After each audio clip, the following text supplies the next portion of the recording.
gudoomiyaha aad u mahadsan yahay. Waxaan halkan ku soo jeedinaynaa aragtida bulshada rayidka ee doorashooyinka ama modelka bulshada rayidka ee doorashooyinka. Arinta koowaad, nooca codbixinta qof iyo cod ama doorasho toos ah. Waxaana ku sababeynay waxay kordhisaa sharciyada dadweynaha iyadoo aan la jabin kalsoonida siyaasadeed. Tartan siyaasadeed, xisbiyo qaran oo sharci ahaan loo diiwaan geliyay.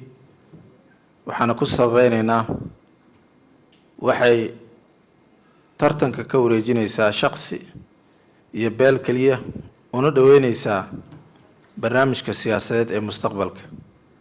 Deegaan doorashada, tirada deegaan doorashooyinka iyo asteenta kuraasta ay ku jirto kuraasta Somaliland waxay u baahan yihiin go'aan siyaasadeed.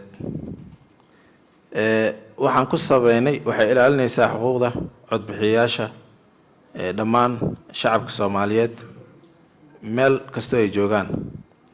Codeynta dadweynaha, dadka u codeeyaan qof xisbi ka tirsan oo la yaqaan ama xisbi matalaya, ama in ay qofka si toos ah qofka ugu codeeyaan. Waxayna abuuraysaa jawi isfahan siyaasadeed.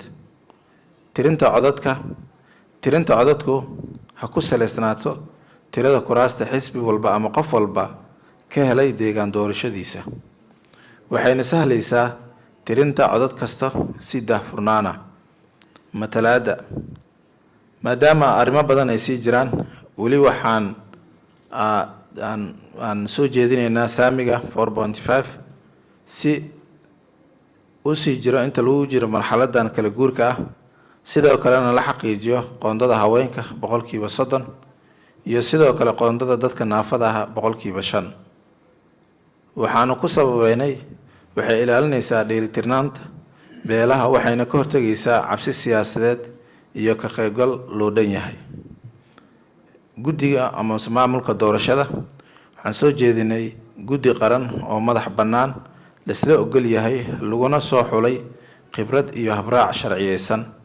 Waxaanu ku sababeynay waxay yareynaysaa eedeymaha faragelinta, waxayna xoojinaysaa kalsoonida natiijada. Amniga doorashada, waxaan soo jeedinay inay doorashada amnigeedu ka shaqeeyaan ciidamo boolis ah isku dhaf ah ka kala socda maamul goboleedyada iyo dowladda federaalka una tababaran amniga doorashada. Waxayna sahlaysaa kalsoonida iyo doorashada iyo amniga si wada ogol ah loo maamulo. Xalinta khilaafaadka doorashada, guddi madax bannaan oo lagu kalsoonaan karo xalliya ama xoojiya ama tabashada doorashooyinka iyo khilaafaadka doorashooyinka ka jawaaba. Waxayna sahlaysaa in cabashooyinka doorashada ay maamulaan guddi ka madax bannaan dhinacyada tartamayo.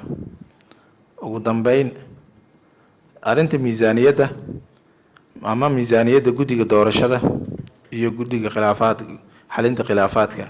Miisaaniyadda iyo maamulka labada guddi waa inay noqdaan mid madax bannaan oo si buuxda u dhameystiran. Waxayna sahlaysaa madax bannaanida, hufnaanta iyo ka fogaanshaha faragelinta. Wabilaahi tawfiiq. aad iyo aad waa mahadsantihiin. Asalaamu calaykum waraxmatullahi wabarakaatu.